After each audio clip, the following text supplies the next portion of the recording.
unless we change our attitude, we cannot change that position of thinking that being a labor is a mean thing, you know, and so that is more a cultural and sociological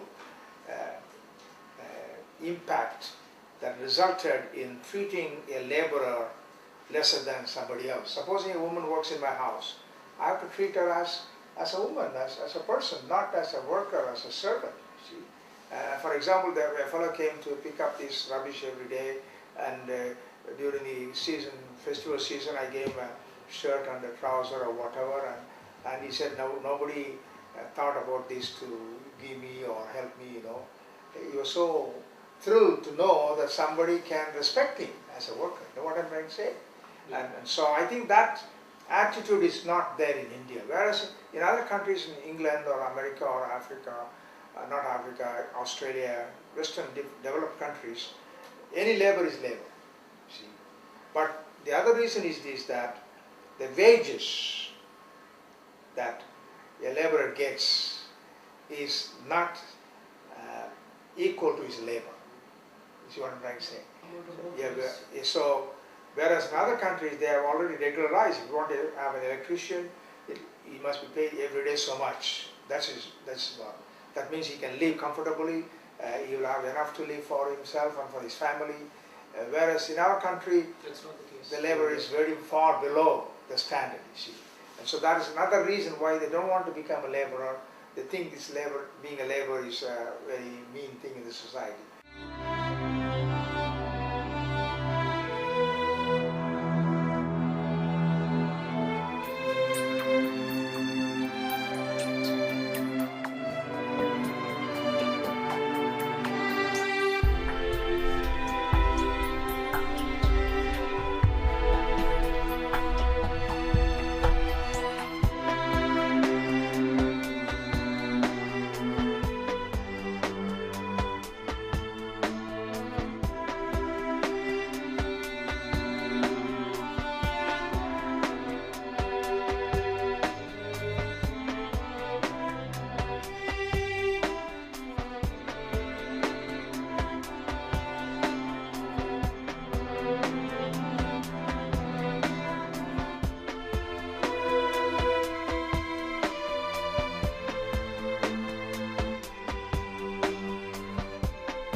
உங்களுக்கு வந்து car வாங்கணும் அந்த மாதிரி ஆசைலாம் இல்லையா?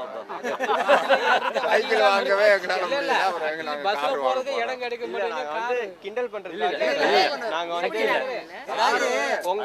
உங்களை மாதிரி லெவல்ல இருக்கவங்களுக்கும் என்ன ஆசைகள் இருக்கணும்னு தெரிஞ்சுக்கிறதுக்காக நாளைக்கு வந்து இந்த இதை வந்து டிவில பார்க்கும்போது எல்லாருக்கும் தெரியணும். நான் வந்து நம்மளுக்கு மட்டும் ஆசை இல்லை, நல்லா கஷ்டப்பட்டு வேலை செய்யறவங்களுக்கு ஆசை இருக்கு. இருக்க ஒரு வீடே கிடையாது, வாடகை வீட்டுல தான் வாடகை வீட்டுல தான் இருக்கிறோம்.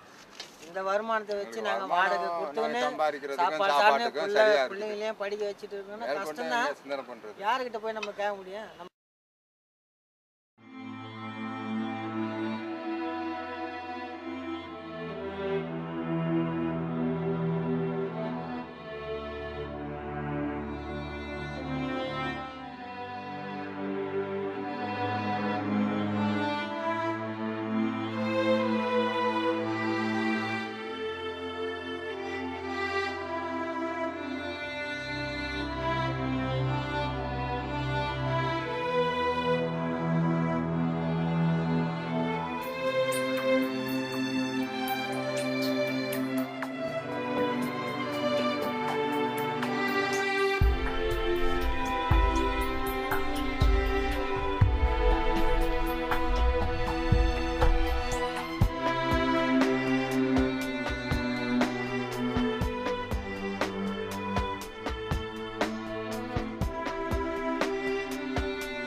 இந்தியா வந்து ஒரு விவசாய நாடு. இப்போ தான் தொழில் வளர்ச்சியில் நாம் முன்னேறி வர்றோம். ஆகவே கிராமப்புறத்தில் இருக்கிற விவசாய கூலிகளாக இருக்கக்கூடியவருடைய கையில் நிலம் கொடுத்து நிலச்சீர்திருத்த சட்டத்தை முறையாக அமுலாக்கப்படுமானால் உண்மையிலேயே வந்து கிராமப்புற மக்களினுடைய பொருளாதார வளர்ச்சி அடையும், வாங்கும் சக்தி பலப்படும். அதன் மூலம் ஓரளவு படிப்படியாக கிராமப்புற வறுமையை ஒழிப்பதற்கான வாய்ப்புகள் உருவாக்கப்படும். ஆனால் அரசாங்கங்கள் வந்து வெறும் கோஷமாக மட்டுமே அதை வைத்திருக்கிறதே ஒழிய நடைமுறையில் அது மாதிரி நடவடிக்கைகள் எடுப்பதற்கு இன்றைக்கு வரையிலும் தயாராக இல்லை. அதுதான் வறுமை முழுவதும் ஒழிக்க முடியாமல் இருப்பதற்கு மிக முக்கியமான காரணமாக நாங்கள் பார்க்கிறோம்.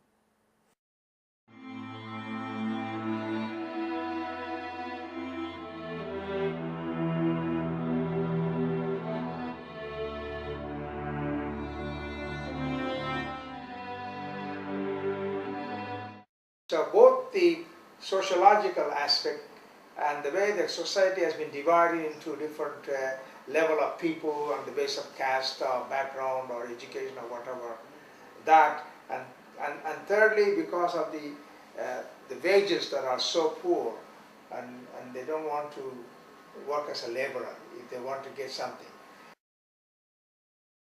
ஒரு நாடு வந்து பொருளாதாரத்துறையில் மிகப்பெரிய அளவுக்கு வளர்ச்சி அடையுது, இது வந்து ஒரு வேகமாக முன்னேற்ற பாதையில் வேகமாக போகுதுன்னு சொல்லி சொன்னால் அதை எதை வைத்து தீர்மானிப்பது என்பதிலேயே ஆட்சியாளர்களுக்கும் மற்றவர்களுக்கும் இருக்கிற வேறுபாடுகள் இருக்குது. ஆகவே ஒரு நாடு வளருதுன்னா அந்த நாட்டில் வாழுகிற மக்களினுடைய வாழ்க்கை தரம் உயராமல் ஒரு நாடு வளர்றதுங்கிறத அடிப்படையில் ஏற்றுக்கொள்ளவே முடியாது.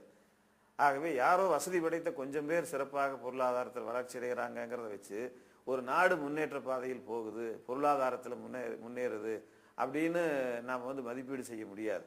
ஆகவே இன்னைக்கு இருக்கிற இந்தியாவில் இருக்கிற வறுமை ஒழிக்கப்படணும், வேலையில்லா பிரச்சனை தீர்க்கப்படணும், எல்லோருக்கும் கல்வி என்பது உத்தரவாதப்படுத்தப்படணும், அவருடைய பொது சுகாதாரம் இல்லாமல் இன்னைக்கு ஏராளமான பேர் இடையில இறந்து போகக்கூடிய மோசமான நிலைமை இருக்கு. இதுல எல்லாம் வந்து ஒரு அட்வான்ஸ் பண்ணாம அபிவிருத்தி இல்லாம நீங்க வந்து ஒரு நாடு முன்னேறுகிறது, பொருளாதாரத்தில் வேகமாக வளருதுன்னு சொல்றதே வந்து சரியான வாதமாக ஏற்றுக்கொள்ள முடியாது. கொஞ்சம் பேர் வசதி படைத்தவர்கள் மேல்தட்டில் வாழுகிற மக்கள் வாழ்க்கை முறைகளில் மாற்றங்கள் வரலாம், அவங்களுக்கு வந்து பொருளாதாரத்திலும் வளர்ச்சி அடைகிறதுக்கு வாய்ப்புகள் இருக்கலாம். ஆனால் அது ஒட்டுமொத்த நாட்டு மக்களினுடைய வாழ்க்கை தரம் முன்னேறாம ஒரு நாடு முன்னேறுவதாக சொல்லுவதையே அடிப்படையிலேயே ஏற்றுக்கொள்ள முடியாது.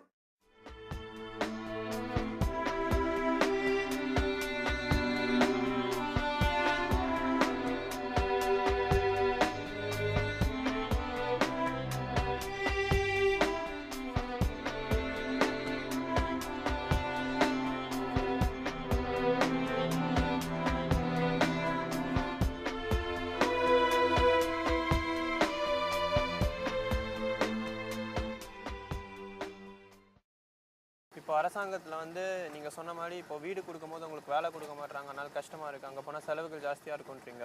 அப்போ வந்து அங்கே போனால் அந்த செலவை பார்க்குற அளவுக்கு உங்களுக்கு ஒரு வேலை கொடுக்குறாங்க, வீடும் கொடுக்குறாங்கன்னா ஒத்துப்பீங்களா? நீங்கள் எல்லாரும் அங்கே போயிருக்க சந்தோஷமா உங்களுக்கு வந்து? அப்போ வந்து டெய்லி வருமானம்னா ஒத்துப்போம், மாதம் வருமானம்னா இருந்தால் ஒத்துக்க மாட்டோம்.